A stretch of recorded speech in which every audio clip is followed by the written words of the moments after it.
welcome to another episode of Curtain Call Conversations. I'm here today with Ryan O'Donnell, who's currently in the UK tour of Jesus Christ Superstar. How are you today? I'm very well, thank you. Very well. That's nice to have you with us. Now, tell us all about your character in Jesus Christ Superstar and how the tour's going for you so far. Well, the tour's going great. We're actually down in Truro this week, which has a beautiful theatre called the Hall for Cornwall, which is actually, I mean, I've done a lot of touring and I've never been to this place before, so Ah. this is a new one for me, and it's really nice. Tight backstage, but the actual stage and the hall itself is gorgeous, and we're being really looked after here. But so yeah, Fantastic. the tour is going very well, and I play Pontius Pilate in the show, who is very famous throughout history Yeah. as being the guy that actually had to put Jesus to death. Mhm. And so yeah, I mean, I am a baddie. I'm all dressed in black. I have lots of black eye makeup on, Yeah. and I get to do lots of shouting at the end. Yeah. But I think in this version of the story, in this version of the show, Pontius Pilate gets a softer light on him in some places. Like at the end, I don't really want to do what I'm doing. I'm trying to give Jesus an out. If he'll just tell me what he's actually wanting to do. But he refuses to speak, and so is condemned to be crucified. But I'd Yeah. sing it all, of course. Yes, of course. I mean, I saw the show last week in Birmingham at the Hippodrome. It's absolutely incredible. I saw the Regent's Park open air production of the show. And of course, it's completely different than what people who perhaps have seen a production of this before. I mean, it's so sort of modernized, I think, is that the right word for it? I mean, the costuming especially. It is, yeah, and I think I think that's what makes the story poignant is that they're trying to. People always look at the story of Jesus and the crucifixion happening as just a thing that happened in the past, and oh yeah, it's just it's a bit of imagery, a symbol that we all know about. But if you actually bring it into the present and put a person up on the cross and beat them and whip them, Mm. it's it really, I think, yeah, it hits home a lot harder what was happening. It did. I And mean, yeah, go on, sorry. yeah, I mean, it's such a powerful ending. And I physically felt a little bit winded by the whole thing because it's so beautifully done. And I was a little bit speechless actually at the end because it's just wonderful. I mean, I go in raptures about it, and I reviewed it for my site and obviously gave it 5 stars because I just couldn't pick a fault with it. I think you're all fantastic in the show. You especially, I mean, you did a beautiful solo in the first half behind your guitar.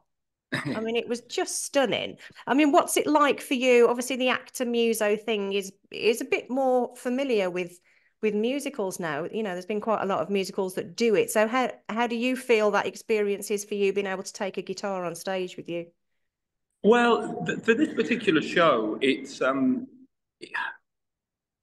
I'm not going to say it's underwhelming because I enjoy it. But when I've played instruments in shows before, I did the Sunny Afternoon show. I was playing Ray Davies, Yeah, and that was like it was like being in a band. It was like doing a rock gig, and I yeah. was playing lots of intricate guitar stuff. But the way this track was developed originally is it's just straight strumming. It's a Mm, very simple thing to do. I'm not going to say anybody can do it, but yeah, mm. lots of people can do what I'm doing in this show. So it's not a challenge as such, but it is still. I think it adds that particular song adds a different flavor to the show. Mm. The show is very choreography heavy, very loud and big and Yeah. bombastic. And then that moment, Pilot's Dream, is just me and weirdly another guy. Our guitar number two is called Ryan as well, Ah, and we just play a little duet on the guitars, and mm. it's something slightly different. And I didn't love that song to begin with, and Okay.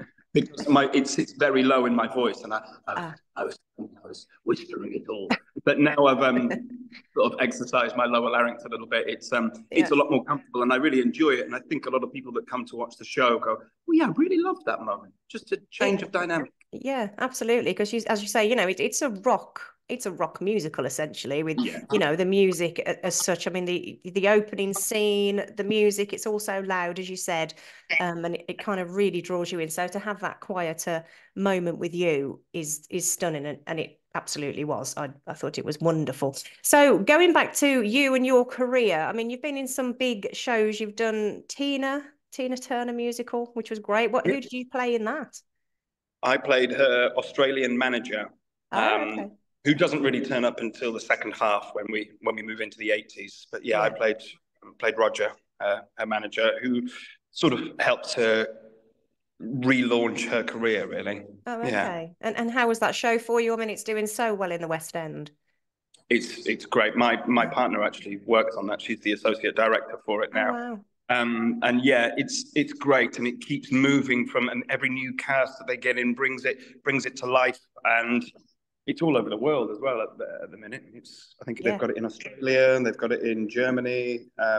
Yeah, it's cool. It's doing very well. It was a great show. I describe that as, although it is a jukebox musical Yeah. for bracketed terms, it's more of a play with music in it. The story is beautifully told in that. It's a good show, and not only until the last sort of 15 minutes does it become a proper musical, a jukebox musical. Oh, okay. I've just never got to it, unfortunately, but it's on my list to see. So I wanted to just pop that one in. You've also done Quadrophenia, the musical, which is fantastic. I mean, what's your experience like? I assume you perhaps did you play music with that one on stage or not? That one, no, we did it No. as Oh, okay. we did. I was sort of playing Jimmy, you know, the mod, the sort of titular character, really. Well, not Yeah. titular, but you know, the guy, and it was sung through. It was done like a rock opera, Mm. and I think a lot of people that came to watch it were expecting the film, Oh, okay. which is not what we were doing. We were doing the album by The Who put on stage with a couple of extras sprinkled in, like My Generation.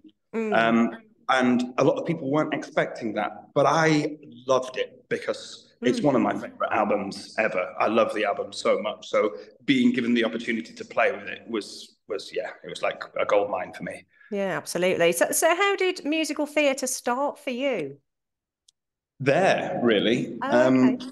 Yeah, I mean, I trained in Cardiff at the Welsh College as just as an actor, and I was never really in musicals as such. We did one musical at the end of our training there, which was good fun, but it was not Yeah. something I ever thought I would end up doing. And then I did Quadrophenia because I just had to. I loved it so much. I was like, I want to be in Yeah. there. And discovered I could sort of sing in a rock and roll kind of way. Mm. And then my career of musicals sort of took off from there. Oh, right. That's very interesting. How wonderful. So you've done a bit of telly as well. Reading on your bio, you were in The Crown. I mean, that's quite the Oh, series I to was be in. barely at the Crown. Well, it's in your bio. I thought I'd ask Yeah. you. No, I was. I seemed to play Australians in everything for about three Oh, years. I played an Australian in The Crown, and I played an Australian in The Serpent as well. If oh, anybody saw them. okay. Oh, well, yeah, I watched that. I remember that. Yeah. So what's your thoughts on TV? I mean, do you enjoy musical theatre or just theatre as a live art form, or do you like dipping in perhaps to TV, or would you prefer to do one over the other? They have a different merit. Funny enough, I was chatting to somebody about this earlier, Mm, and a lot of people, and I'm coming to understand that this is not a bad thing, but a lot of people do thrive on that applause at the end of the mm, show. Some mm. people live for it and love it.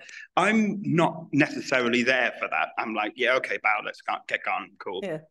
What I do love is those moments where you could hear a pin drop Mm, because of like a really energetic connection between you and the audience, or you and another person on stage, and you're doing something that you would never normally do in real life, but you're connecting, and there are thousands of people watching this tiny moment, and it's a great feeling. It's exhilarating, and mm. I love that, and that's one of the great things about doing, you know, theatre and touring, is that you get to do it one night and then try and make it even better the next night and even better the next night and keep trying to make it a bit better.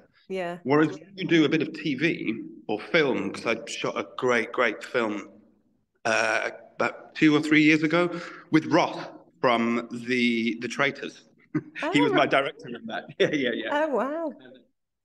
Yeah, we made a film, and it was just a different thing where the set is there, and there are props everywhere, and furniture, and you just get to live and play within these parameters. And somebody films it while you say the lines, and the lines don't always have to be verbatim. Yeah. You can go off piste slightly, and you might do a wild shot where you do something strict as it's described in the script, and then they go, all right, let's just do another shot now where you sort of do your own interpretation of it, and they go, yeah, we might use bits from that, but then you don't see it for months, if not years. I've just Yeah. shot something with Sophie Turner. She's playing Joan, a jewel thief, and I don't know when I'm ever going to get to see that. Oh, right. Yeah, I'm just finishing a Zoom call. Sorry. That's okay. But yeah, and I don't know when that's coming out. I'm sort of looking forward to seeing it, but there's no news about it yet, so I don't even know whether they finished editing it. Ah, right. Well, let's chat just very briefly, and I'll let you go about the tour. I mean, you're heading, excuse me, you're in Cornwall. You're off to Oxford, and then you're off to the new Wimbledon Theatre between the 13th and the 18th of May, which I'll pop on the next slide. I mean, do you like touring? I do. Or rather, yeah, I have done. I think you always start off on tour going, oh, this is really exciting and it's really fun. And then as it gets close to being a year, which we're coming up to now, Yeah. it does become like I have a family at home, I have a little boy, and I miss them a lot. And Yeah. touring it's hard going, it's a hard slog sometimes. And I always try to get back every weekend so I can have a day and a half with those guys. But Yeah. yeah, I think sometimes when something's as fun as this, you've got to say yes. Yeah, absolutely. Well, thank you so much for your time today. I know you've got a show tonight, so I hope it all goes really well. And good luck with the rest of the tour. It is a sensational show. I highly recommend it. Well, brilliant. Thank you very much. Okay, take care. You too. Take care. All right then. Bye-bye. Bye. Bye.